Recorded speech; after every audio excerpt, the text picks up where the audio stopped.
নমস্কার বন্ধুরা, কেমন আছেন সবাই? আশা করি সবাই খুব ভালো আছেন। আজকের যে ব্লগটা আপনাদের কাছে শেয়ার করছি, এটা হচ্ছে নীল ষষ্ঠীর দিন। তো প্রত্যেকটা বাঙালি এই নীল ষষ্ঠী পালন করে। যাদের বিশেষ করে সন্তান আছে, সন্তানের মঙ্গল কামনাতেই এই ষষ্ঠী রাখা। তো আমি সকাল সকাল অনেক সকালে ঘুম থেকে উঠে গেছি, উঠে সমস্ত কিছু করে নিয়ে এবার পুজোর জোগাড় করতে বসে গেছি। তো পুজোটা সারাদিন উপোস করে তারপরে রাত্রিবেলায় অনেকে জল ঢালে, কিন্তু আমি সেরকম কিছু করিনি। আমি যেটা করেছিলাম যে সকালবেলায় তাড়াতাড়ি করে ঠাকুরকে জল দিয়ে দিয়েছি, তারপরে তো আমার নিজের মানে সংসারে যে কাজকর্ম সেগুলো করেছি।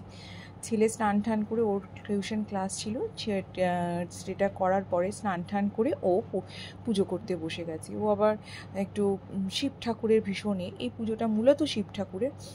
তো ওকে বলে, ও আগে থেকেই আমাকে বলে রেখেছিল, মা আমি পুজো করবো। আমি বললাম ঠিক আছে। তো সেই হিসাবেই ওকে দেখিয়ে দেখিয়ে বলছি, খুব আনন্দ সহকারেই করছে। আর এখানে একটা যে সাদা শিব, ওইটা যে যে কালো শিব ঠাকুর, সেটাই আমি জল ঢালা হয়ে গেছে। 5 রকমের ফল, তারপর কাঁটা ফল, পইতে ঘি, পঞ্চামৃত, সেগুলো আমি সব দিয়েই মানে ঠাকুরকে পুজো করেছি। আর ওর একটা সাদা ঠাকুর এখানে রেখেছে, খেলার ছলে ছোট থেকেই সেটা দিয়েই পুজো করতো।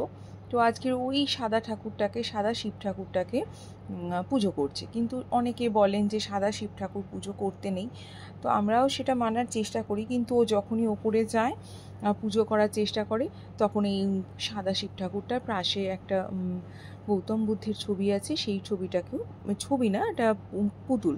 তো বাচ্চাদের এরকম ছোট ছোট অনুষ্ঠানে করলে, ইনভলভ করলে ওদেরও অনেক মনোবল বাড়ে আর ভালো লাগে। কখনো সখনো যদি কোনো অসুবিধায় পড়ে যায়, ও পুজো দিয়ে দিতে পারবে সেইখান থেকে। তো নীল ষষ্ঠী আজকে সমস্ত মায়েদেরকে জানাই শুভ নীল ষষ্ঠী। আর এই ব্লগটা আমার একটু দেরি করেই যাচ্ছে, আর একটু আগে গেলে ভালো হতো, কিন্তু সব কিছু করে ওঠা হয়নি। আর এখন তো প্রতিদিন ব্লগ দেওয়ারও খুব অসুবিধা হয়ে গেছে, যে মানে সব কিছু সামলে করে ওঠা হচ্ছে না। তবে হ্যাঁ, চেষ্টা করব এরপর থেকে প্রতিদিন নিয়ম করে ব্লগ দেওয়ার, তাতে সবাই ভালো মানে ভালোভাবে ব্লগটা পেতে পারবে।